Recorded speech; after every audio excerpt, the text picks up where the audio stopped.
அன்புள்ள ரிஷப ராசி அன்பர்களே வணக்கம். இந்த வார ராசி பலன் கிரக நிலைகள்.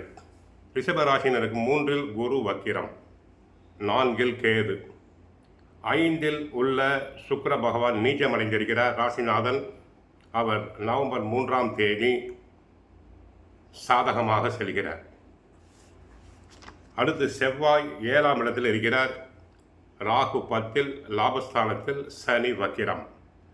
உங்கள் ராசிக்கு 6ஆம் இடமாகிய ருண ரோகஸ்தானத்தில் சூரியன், 7இல் புதன் சஞ்சரிப்பதால் எதிலும் தைரியத்தோடு செயல்பட்டு அடைய வேண்டிய செயல்களை செய்வீர்கள்.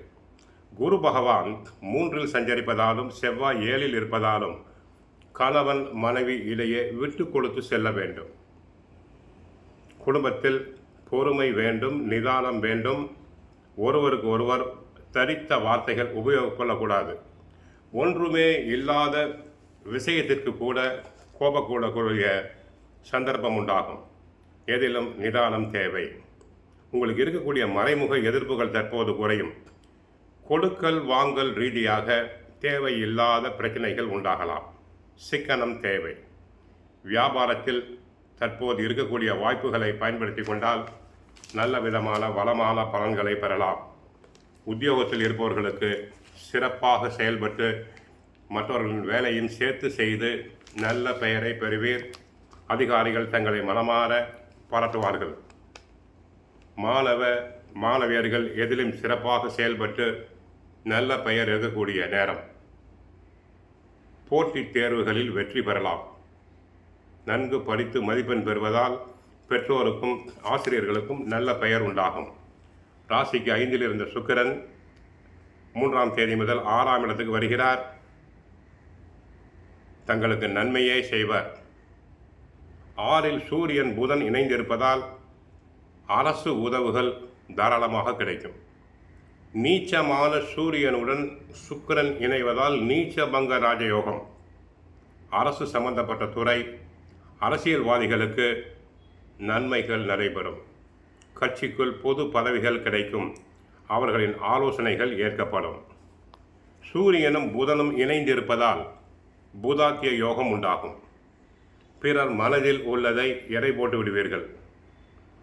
அரசு உதவிகள் தாராளமாக கிடைக்கும். வேலை செய்யும் இடத்தில் உயர் அதிகாரிகளுடைய ஆதரவு கிடைக்கும். மனக்கவலைகள் நீங்கும். புதிய திட்டங்களை செயல்படுத்தும் யோகம் உண்டு. புதிய பொறுப்புகள் கிடைக்கும். சிலருக்கு பதவி உயர்வு உண்டாகும். பொருளாதார உயர்வு உண்டாகும். சனி வக்ரம் பெற்று இருப்பதால் தொழில் வளர்ச்சி உண்டு.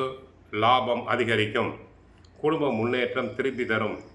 தடைபெற்ற சுபகாரியங்கள் நடைபெறும். இதுவரை தடைபெற்ற தடங்கலான சுபகாரியங்கள் நல்ல விதமாக அமையும். பெண்களுக்கு மனதிற்கு பிடித்த வரன் அமையும்.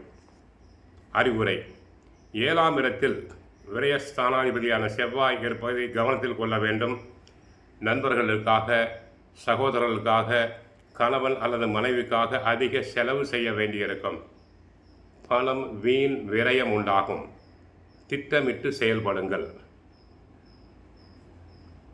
ஒரு பக்கம் வரவு வந்தாலும் மறுபக்கம் செலவும் காத்திருக்கும்.